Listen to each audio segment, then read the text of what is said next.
안녕하세요 구독자 여러분. 오늘 베스트픽에서 선정한 특별한 책은요, 바로 데이비드 가드너가 쓴 규칙 파괴자입니다.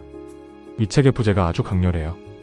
20년간 45배 수익, 모틀리풀의 시장을 이기는 주식 투자인데요. 저자인 데이비드 가드너는 무려 아마존 투자로만 1371배를 벌었다로 유명한 세계적인 투자 자문사 모틀리풀의 공동 설립자이자 최고 규칙 파괴자 CRB 치프룰 브레이커입니다. 그는 우리 모두가 투자자이며 누구나 100배로 돈을 불릴 수 있다고 아주 확신하고 있어요.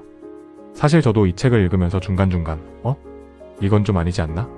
하고 반항심이 생기기도 했거든요. 하지만 결국에는 저자가 주장하는 그 놀라운 내용에 매료될 수밖에 없었습니다. 본격적으로 들어가기 전에 이 책을 읽을 때 몇 가지 주의할 점이 있어요. 첫 번째로, 만약 지금 당장의 단기 수익만을 추구하는 투자자분들이라면 이 책이 큰 도움이 되지 않을 수 있습니다. 하지만 반대로 생각하면 이번 기회에 단순한 트레이더에서 진정한 투자자로 탈바꿈하는 인생의 터닝포인트가 될 수도 있겠죠? 두 번째는, 솔직히 한국 주식시장 투자자라면 이 책에 나오는 것과 똑같은 엄청난 성공을 거두기는 조금 힘들 수도 있습니다. 하지만 지금 시대가 어떤 시대인가요? 언제 어디서든 전 세계 어느 시장이든 자유롭게 투자할 수 있는 시대잖아요. 그러니까 우리에게도 충분히 기회는 열려 있습니다. 여기서 저자가 아주 따끔하게 한마디 하는데요.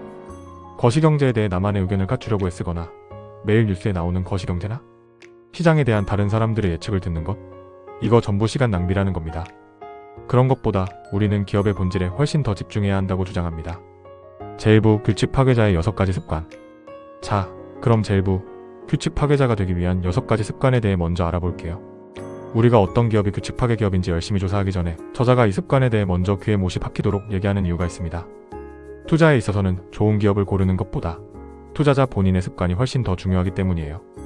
왜냐하면 우리가 처음에 투자를 하면서 얻은 경험이 곧 그 투자자의 영원한 투자 습관으로 고착화될 가능성이 아주 크거든요. 그리고 한번 고착화된 경험과 투자 습관은 아시다시피 정말 고치기가 힘듭니다. 저자가 강조하는 공식적인 6가지 습관을 하나씩 읊어드릴게요. 첫째, 대박 종목은 일단 계속하도록 놔둬라.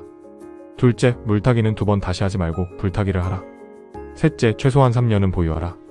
넷째, 의식 있는 자본주의의 4가지 신조를 따르라. 다섯째, 신규 포지션은 최대 5%만 할애하라. 여섯째, 60%의 정확도를 추구하라. 어떠세요? 솔직히 참을성이 없는 단기 트레이더 입장에서 보면 이 과정은 정말 너무너무 힘든 과정일 수 있습니다. 하지만 주식을 매일 사고 파는 게 아니라 좋은 기업을 차곡차곡 모아간다는 관점에서 바라본다면 이 6가지는 우리가 반드시 뼈에 새기고 지켜나가야 할 습관들입니다. 솔직히 고백하자면 저도 단기 트레이더로서 아직은 훈련이 더 필요한 상황이긴 합니다. 여기서 우리가 주목해야 할 점이 있어요. 우리가 잡은 대박 종목도 가끔은 팬데믹이나 금융위기, 전쟁 같은 거시경제의 큰 충격 때문에 주가가 급락하는 경우가 분명히 생깁니다. 하지만 놀랍게도 그 시련의 시간이 지나고 나면요, 이 위대한 기업들은 이전보다 훨씬 더 높이 튀어오른다는 사실입니다. 그리고 추가로 해설이 꼭 필요한 부분이 바로 4번째에 나온 의식 있는 자본주의의 4가지 신조인데요. 진짜 규칙 파괴 기업들은 단순한 이익보다 위대한 목적을 추구한다는 겁니다. 예를 들어볼까요? 테슬라의 공식적인 사업 목적은 그냥 전기차 많이 팔아서 돈 벌자가 아니에요. 바로 세상이 친환경 에너지로 전환하는 속도를 높이는 것입니다. 그 다음으로 중요한 관점은 주식 투자가 누군가 이뤄야 내가 얻는 제로섬 게임이 아니라는 거예요. 즉, 내가 이기고 당신 이기고 남들도 다 같이 이기는 상생의 길을 추구한다는 것이죠. 그래서 사회적 책임을 위한 활동이나 지속 가능한 관행 또는 지역사회나 환경을 위해 실질적으로 의미 있는 노력을 수행해 온 이력이 있는지가 정말 중요합니다. 마지막으로 의식 있는 리더십과 기업 문화를 얘기하는데요. 기업을 이끌어 나가는 리더는 무엇보다 정말 중요하죠. 애플의 스티브 잡스, 테슬라의 일론 머스크, 마이크로소프트의 빌 게이츠처럼요. 하지만 아무리 뛰어난 리더가 있어도 그 기업만의 좋은 문화가 정착되어 있지 않다면 훌륭한 인재들이 모여들지 않겠죠? 인재가 없으면 결국 발전도 없는 법입니다. 그리고 5번째 최대 5% 할애와 6번째 60%. 정확도 습관은 같이 묶어서 설명할 수 있는데요. 처음 시작할 때 한 종목당 5%씩 비중을 둬서 총 20개 종목을 찾는 거예요. 그 중에서 딱 60%의 확률로만 성공을 해도 나머지 실패한 40%의 손실은 아무것도 아닌 게 된다는 논리입니다. 그러면서 저자가 아주 멋진 말을 남겼습니다. 성공하면 조금만 투자해도 충분하고 실패하면 조금만 투자한 편이 낫다. 정말 명언이지 않나요? 물론 저자도 모든 투자에서 100% 성공한 것은 아니라고 솔직하게 고백합니다. 하지만 실패해서 잃은 것보다 성공해서 얻은 그 성공의 파이가 비교할 수 없을 정도로 엄청나게 크기 때문에 그 실패의 실수들조차 향후 투자하는 데 있어 더 신중하고 좋은 결정을 내리는 귀중한 밑거름이 되었다고 해요. 이런 대가조차도 선택한 모든 종목에서 성공할 수 없기 때문에 우리에게 분산 투자와 분할 매수를 끊임없이 강조하고 있는 겁니다. 제2부 규칙 파괴 기업의 6가지 속성. 자, 이제 분위기를 바꿔서 제2부, 그렇다면 도대체 어떤 기업이 규칙 파괴 기업인지 구별하는 6가지 속성에 대해 깊이 있게 알아볼게요. 첫째, 주요 신흥산업의 최강자이자 선도주자. 둘째, 지속 가능한 경쟁 우위. 셋째, 과거의 눈부신 상승. 넷째, 훌륭한 경영자와 똑똑한 후원자. 다섯째, 강력한 상품 호소력. 여섯째, 시장에서 고평가되었다고 욕먹는 기업. 여기서 첫 번째 속성인 주요 신흥산업을 잘 골라내는 게 정말 중요한데요. 저자가 재밌는 예시를 들어요. 2000년대 초반만 하더라도 나노기술 관련 산업이 엄청난 신흥사업인 것처럼 온 세상이 떠들썩했잖아요. 하지만 지금 나노시장을 보면 어떤가요? 생각보다 조용하죠. 그래서 저자가 이런 농담 섞인 뼈 때리는 말을 합니다. 나노기술 산업은 왜 그렇게 작을까? 시장이 말 그대로 나노 크기이기 때문이다. 투자자가 수익률을 확인하려면 현미경이 필요할 지경이다.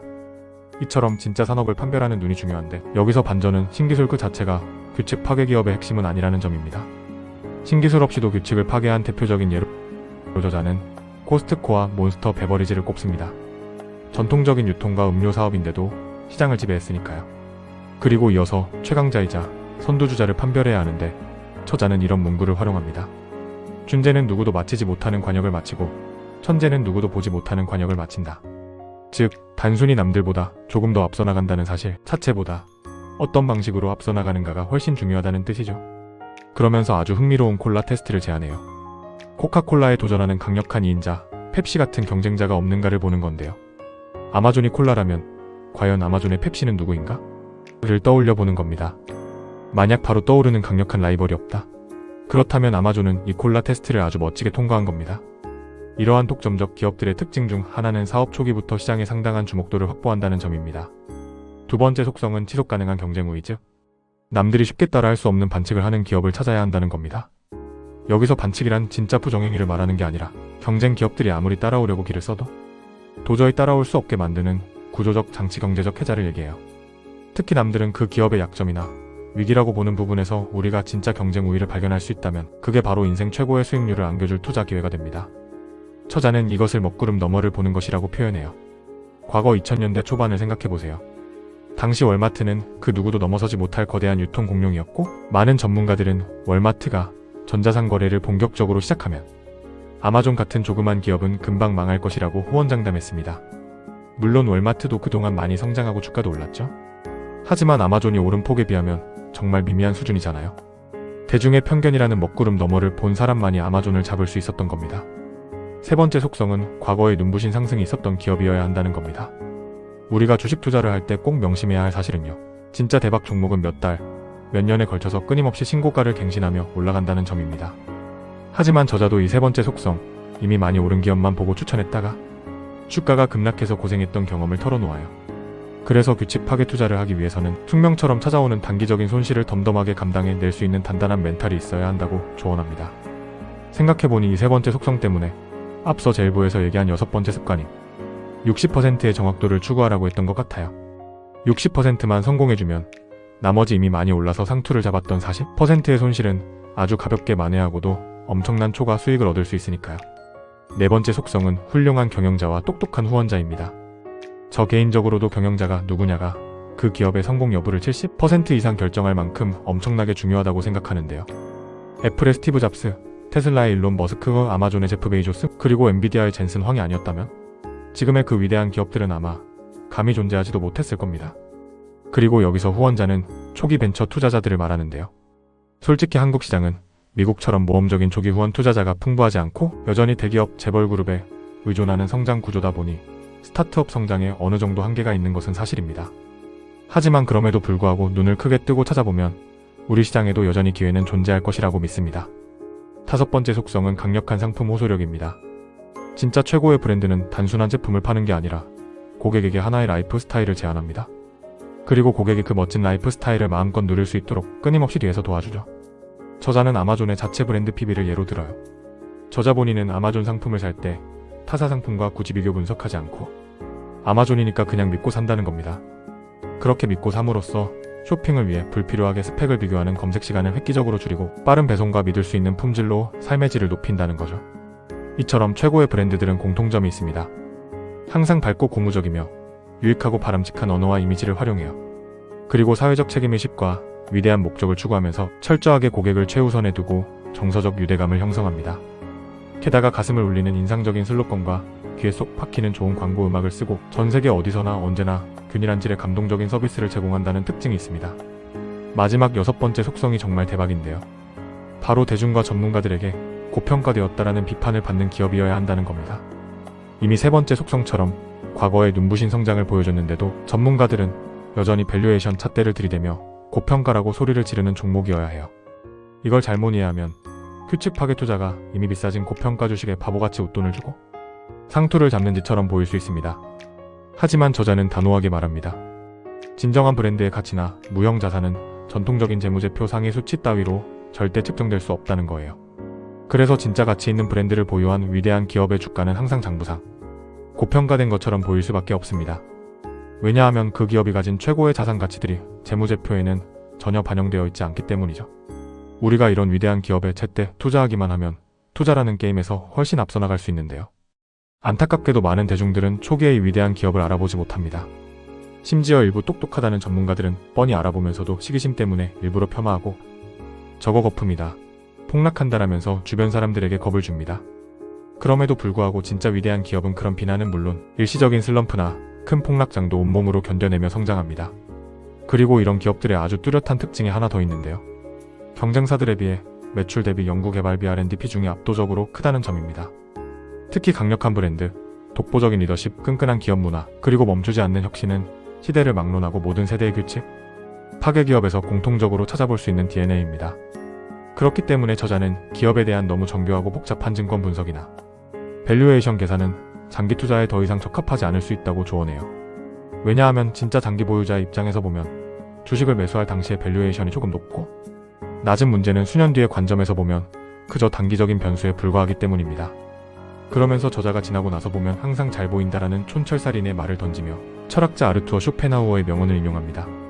진실은 3단계를 거친다. 처음에는 조롱당하고 그 다음에는 격렬한 저항에 부딪히며 마지막으로는 자명한 사실로 받아들여진다. 우리가 주식 투자로 수익률을 극대화하는 유일한 방법은요, 진짜 규칙 파괴 기업을 초기 단계에 사서 세상 사람들에게 조롱당하고 저항에 부딪히는 그 힘든 3단계를 묵묵히 함께 거치는 동안 주식을 팔지 않고 계속 보유하고 있는 것뿐입니다. 제3부 규칙 파괴 포트폴리오의 6가지 원칙. 마지막 제3부에서는 그렇다면 우리의 소중한 돈을 어떻게 나누고 담아야 하는지 규칙 파괴 포트폴리오의 혹은 6가지 원칙에 대해 이야기합니다. 이 지침들은 여러분만의 단단한 포트폴리오를 스스로 만들고 키워나갈 수 있는 체계와 자유를 주기 위한 장치들입니다. 첫째, 당신의 최선의 비전을 반영한 포트폴리오를 짜라. 둘째, 목표가 아닌 목적을 알고 명시하라. 셋째, 모든 종목을 공정한 출발선에 세워라. 넷째, 나만의 숙면 지수를 정하라. 다섯째, 단기 레이스가 아닌 전체 경주에 걸쳐 투자하라. 여섯째, 분기마다 점검하고 적절하게 관리하라. 첫 번째 원칙부터 자세히 볼게요. 여러분의 포트폴리오를 한번 전반적으로 훑어보세요. 과연 그 계좌 안에 인류를 더 나은 방향으로 이끌 것이라고 진심으로 믿는 기업들, 그냥 그 기업 이름만 봐도 가슴이 웅장해지고 미소가 지어지는 기업들의 주식이 들어있나요? 앞서 제1부 습관에서 얘기했듯이 최소 20개 이상의 종목에 동일한 비중을 두고 시작하는 겁니다. 신규 포지션에는 절대로 내 자산의 5% 이상을 한 번에 할애하지 마시고요. 그리고 내가 투자한 해당 기업들이 정확히 어떤 일을 해서 돈을 버는지 완벽히 파악해야 합니다. 그들의 미래에 대해 여러분만의 뚜렷한 의도와 기대를 가져야 하고, 이 기업들이 성공하면 우리 인류의 미래가 더 나아질 거야 라는 확고한 믿음이 있어야 합니다. 당연히 한두 개 단일 업종에 몰빵하는 과도한 투자는 피해야 하고요. 한번 샀으면 최소한 3년 이상은 동행하며 보유해야 합니다.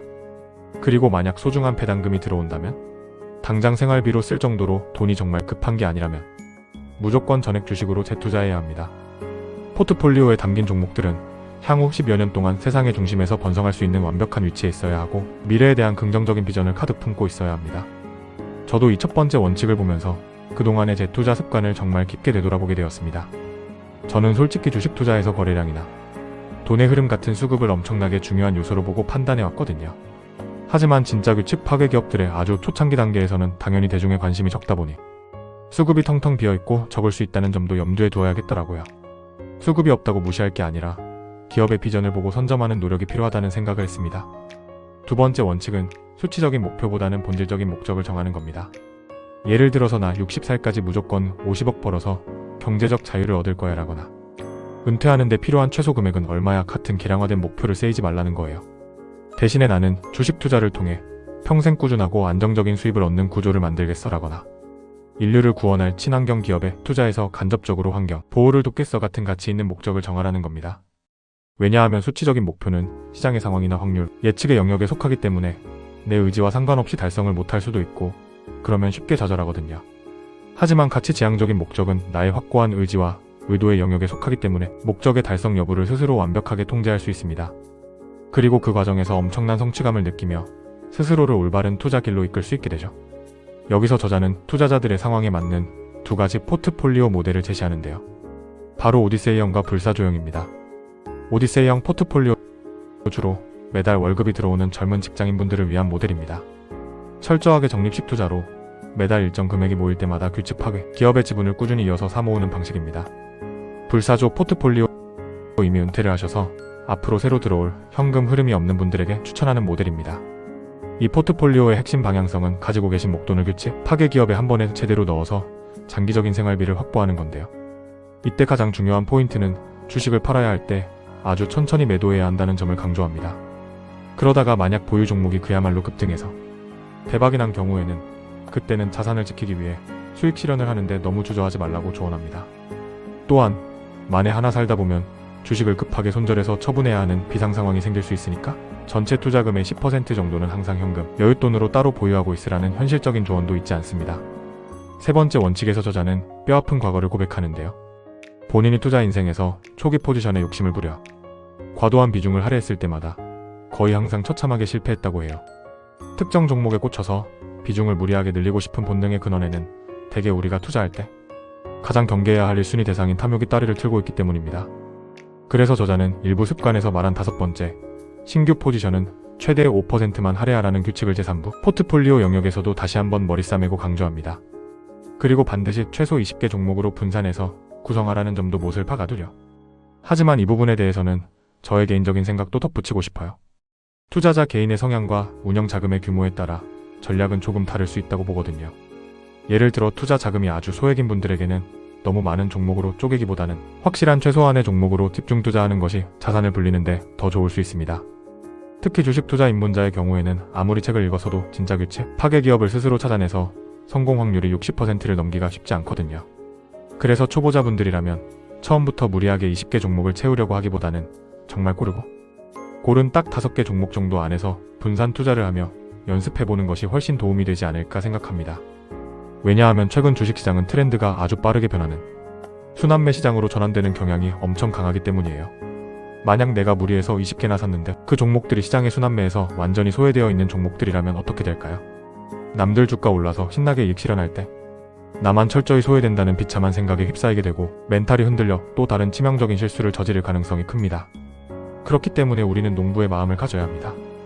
농부가 씨앗을 뿌리고 탐스러운 열매가 열릴 때까지 묵묵히 기다리기 위해서는 햇볕이 잘 드는 양지의 토지 곳곳에 영리하게 뿌려놓대요. 오늘 당장 열매가 열리지 않는다고 해서 절대 조급해하거나 불안해해서는 안 된다는 뜻입니다.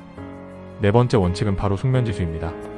숙면지수란 포트폴리오에 들어있는 특정 종목의 비중이 아무리 요동쳐도 내가 밤에 다리 쭉 뻗고 편안하게 잠을 잘 수 있는 나만의 최대 허용 비중을 의미해요. 보다 자세히 설명해드리면요. 저자는 포트폴리오를 처음 구성할 때는 무조건 5%. 딱 공평하게 시작하라고 규정하잖아요. 그러다 시간이 흘러서 어떤 기막힌 종목이 막 엄청나게 오르기 시작한다고 가정해봅시다. 주가가 너무 오르면 내 전체 계좌에서 그 종목이 차지하는 비중이 20%, 30%로 과도하게 커지겠죠? 그러면 그때부터 주가 변동성 때문에 밤에 잠이 안 오고 불안해지기 시작합니다. 저자는 바로 그때가 주식을 일부 매도해서 이익을 실현할 타이밍이라고 추천해요. 비중을 적절히 줄여줌으로써 수익도 챙기고 다시 밤에 발 뻗고 숙면을 취할 수 있도록 나만의 밸런스를 세팅하라는 거죠. 물론 이 비중을 얼마나 늘리고 줄일지에 대해서는 개인의 자산 규모나 성향에 따라 완벽한 정답은 없습니다. 실제로 저자가 가는 종목은 계속 간다라는 본인의 첫 번째 습관처럼 무섭게 상승 중인 종목은 때로 숙면 지수를 감소하면서까지 종목 비중을 높게 유지해 엄청나게 큰 역대급 수익을 실현한 구체적인 예시들을 보여주기도 했습니다. 결국 구체적인 비율은 투자자 스스로가 정하는 것이지만 책에 나온 6가지 습관과 기업의 속성에 맞춰 효율적으로 조정할 줄 아는 유연함이 있어야 합니다. 그러기 위해서는 내가 투자한 종목에 대한 정확한 이해와 100%의 확신이 선행되어야겠죠? 5번째 원칙은 언젠가는 찾아올 팔아야 할 때를 정확히 알고 그때 현명하고 잘 팔아야 한다는 겁니다. 처자는 주식을 매도해야 하는 가장 좋은 이유로 내가 가진 돈을 집어넣을 훨씬 더 나은 위대한 종목을 새로 찾았을 때를 꼽습니다. 투자 자금을 확보하기 위해 매도를 결심했다면 가장 먼저 손대야 할 주식은 내 숙면 지수를 넘어서서 과도하게 비중이 커진 종목부터 먼저 일부 매도하라고 조언합니다. 그런데 만약 계좌에 딱히 수익 실현을 할 만한 엄청나게 상승한 종목이 없는데도 급하게 자금을 확보해야 하는 상황이라면 어떻게 해야 할까요? 그때는 앞서 2부에서 공부한 규칙 파괴, 기업의 6가지 속성을 제대로 구현해내지 못하고 도태되는 기업부터 순서대로 과감하게 정리하라고 추천합니다. 그리고 매도할 때는 주가를 망치지 않게 가능하면 시간을 두고 천천히 매도하는 것을 권장해요. 그러면서 투자의 성인 워런 버핏이 입에 달고 사는 아주 유명한 명언을 인용합니다. 주식시장은 참을성 없는 사람으로부터 참을성 있는 사람에게로 돈을 옮기기 위해 고안된 장치이다. 그러니까 제발 순간적인 유행을 타는 반짝 인기주들을 불나방처럼 쫓아다니는 일은 절대 지양하셔야 합니다. 마지막 6번째 원칙은 방금 말씀드린 5번째 원칙의 연장선에 있는데요. 내가 투자한 종목들에 대해 그냥 사두고 방치하는 게 아니라 최소한 분기마다 정기적으로 아주 냉정하게 점검을 해야 한다는 겁니다. 그래서 규칙 파괴 기업으로서의 매력을 상실하고 비전이 사라진 기업들은 포트폴리오에서 과감하게 퇴출시키고, 반대로 세상에 새로 등장한 강력한 신생규칙 파괴 기업이 나타나면 두려워하지 말고 과감하게 교체 투자를 감행하는 과단성이 중요합니다. 클로징 우리 시장의 기회와 마무리. 자, 오늘 이렇게 데이비드 가드너의 규칙 파괴자 내용을 전부 훑어보았는데요. 최근 우리 코스피 시장을 보면 어떤가요? 반도체 대형주들을 중심으로 아주 급격한 상승세를 이어가고 있잖아요. 시장의 반도체 쏠림 현상이 너무나도 뚜렷하게 나타나고 있는 게 사실입니다. 하지만 주식시장에 영원한 상승만은 없듯이 어느 정도 주가가 상승한 후 약간의 숨고르기 하락이나 조정이 올 때쯤이면 시장의 그 거대한 자금들이 또 다른 소외된 섹터로 분명히 옮겨갈 것으로 생각합니다. 제가 시장을 가만히 들여다보니까 현재 반도체에 가려져서 기업의 본질 가치에 비해 말도 안 되게 박앤세일된 매력적인 종목들이 너무나도 많이 널려있는 것 같다는 생각이 듭니다. 저는 앞으로 이렇게 박앤세일된 진흙 속의 진주 같은 종목들 중에서 오늘 배운 규칙들을 철저히 대입해 진짜 규칙 파괴 기업들을 찾아내어 안전하고 위대한 투자를 끈기 있게 이어나가 보려고 노력하고자 합니다. 오늘 이 영상을 시청해주신 우리 구독자 여러분들도 남들의 말에 휘둘리지 않고 스스로 깊이 있게 공부하셔서 시장의 거친 풍파를 이겨내고 꼭 대박나는 성공 투자를 하시길 진심으로 응원하겠습니다. 오늘 리뷰가 도움이 되셨다면 구독과 좋아요, 알림 설정까지 부탁드리고요. 저는 다음 시간에도 더 유익하고 알찬 투자서 북리뷰로 찾아오겠습니다. 감사합니다.